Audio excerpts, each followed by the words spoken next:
আমার রমজান মাস চলে এলো, কেলা কেলা রোজা রাখো নাই হাত তুলো। হপ সব কয়টা বিয়া তো রোজা রাখো নাই? আচ্ছা কি বার? হ্যাঁ এই জন্য তো কই রোজা রাখলা না কেন লাগি, আজকে তো মসজিদে শুক্রবারে ঠিক আছে না? কথা সত্য। তো সবাই সিন্নি খাইবা তো? হপ বিয়া তো কথা কয় না। রোজা রাখছো কেন গেল হাত তুলো একজন।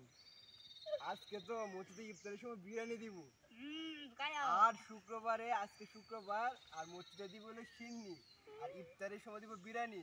তোমার লাভ হয়েছে কেডা? বিরিয়ানি। তোমরা তো রোজা রাখছো না, তো তোমরা যেন মসজিদে না দেখি, ইফতারের সময় তোমরা যাবে না দেখি। কথা ক্লিয়ার? কোনো ভেজাল আছে? কোনো কাবজাব আছে? যাও রাজ্যের মধ্যে যাও।